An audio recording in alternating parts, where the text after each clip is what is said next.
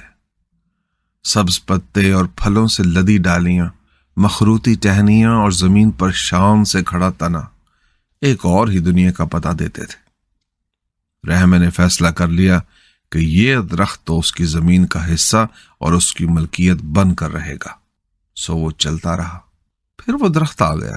وہ اپنے ہیولے سے بھی کہیں زیادہ خوشنما، خوشبودار اور پرشکو تھا۔ رحمہ اپنے آپ کو اس دل فریب ٹھنڈی آغوش میں جانے سے نہ روک سکا اور اس کی چھاؤں میں نہا گیا۔ چلچلاتی دھوپ جیسے اس کی فصیلوں تک آ کر ٹھہر گئی۔ رحمے کا جی چاہا کہ تنے سے ٹیک لگا کر بیٹھ جائے، سانس لے لے، کچھ پھل کھا لے، کچھ زیادہ راہ اکٹھا کر لے، پانی نہ سہی پھلوں کا ارکھی چکھ لے، لیکن منزل تو دھوپ میں تھی۔ اس نے سوچا کہ جب یہ خوشنما درخت بھی اسی کی زمین کا حصہ ہے تو زمین ہی زیادہ اہم ہوئی نا۔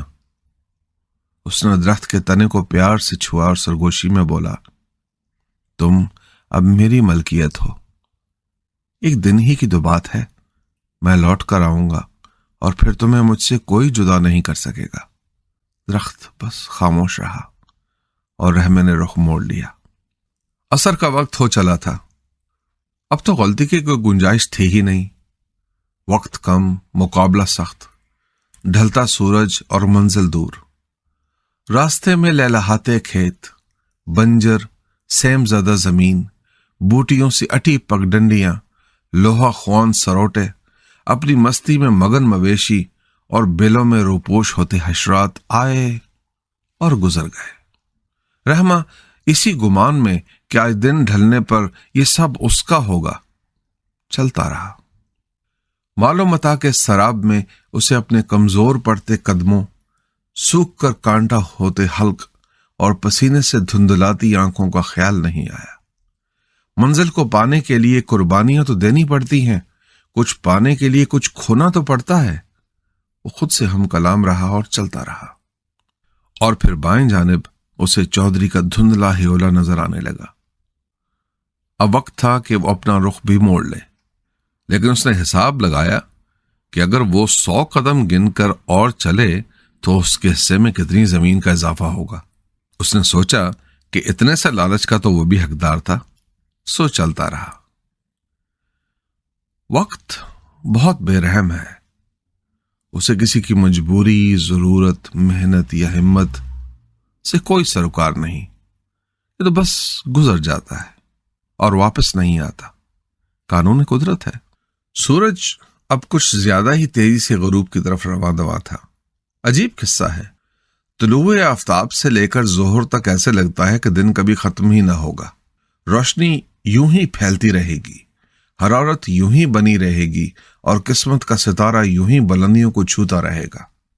ظہر سے عصر تک کا وقت میں سمجھنے والے سمجھ جاتے ہیں کہ بات وہ نہیں رہی۔ دوسری جانب کا سفر شروع ہوا، روشنی برقرار رہتی ہے لیکن حدت ماند بڑھ جاتی ہے۔ عصر سے مغرب تو جیسے ایک ہیولا ہے، ایسا لگتا ہے کہ سورج کو ڈھلنے کی جلدی ہے۔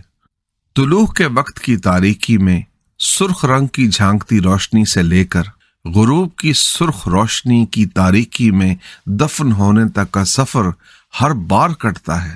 اب کوئی نہ سمجھے تو قصور کس کا ہے؟ چودھری کے ہیولے کا روپ اب نکھرنے لگا تھا، روشنی بھی ماند پڑنے لگی تھی۔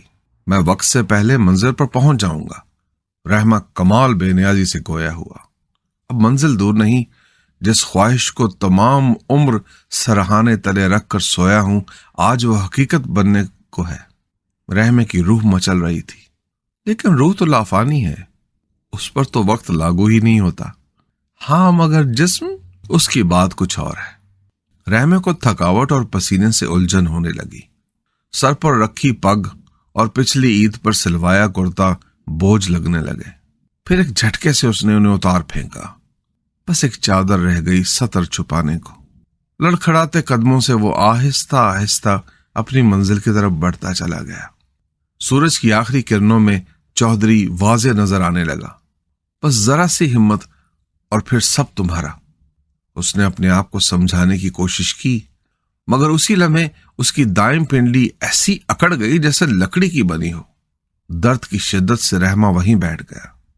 چودھری کا عکس اس کی آنکھوں میں تیرنے لگا۔ آج نہیں، آج نہیں۔ وہ تڑپ کر اٹھا اور ایک آہ کے ساتھ پھر بیٹھ گیا۔ فاصلہ کم رہ گیا تھا۔ اس نے باقی ماندہ ہمت سمیٹی اور کوہنیوں کے بل رینگنا شروع کر دیا۔ کبھی خراش آئی، کبھی کانٹا چبھا، کبھی کچھ اچک کر آنکھ میں آ گرا، لیکن وہ رینگتا رہا۔ اب وقت کا گرداب اور اس کی کوہنیاں مد مقابل تھیں۔ چند قدموں کی تو بات تھی، لیکن سورج ڈوب گیا اور وقت ختم ہو گیا۔ اس کی ڈوبتی سانسیں زمین پر گرد اڑانے لگی۔ پھر بصارت نے وداع کہا۔ سماعت کی لڑی ٹوٹ رہی تھی کہ اسے قدموں کی چاپ سنائی دی۔ پھر چودھری کی آواز، یہاں ایک قبر کھودو اور اسے دفنا دو۔ بس اسے اتنی ہی زمین درکار تھی۔ رحمہ کے چہرے پر کسی بہت بڑے راز کے افشا ہونے کا سکون تھا، لیکن دیر سے۔ وقت قضا آ چلا تھا۔ آخری ہچکی سے پہلے اس نے جو آخری آواز سنی وہ مؤذن کی اذان تھی، جو ہمیشہ کی طرح اسے بلا رہا تھا۔ اس نے اپنے جسم میں جنبش محسوس کی اور آنکھیں کھول دی۔ سسکتے بلب کی تھرکتی روشنی میں اس کے کمرے کی چھت غلط ملت ہو رہی تھی۔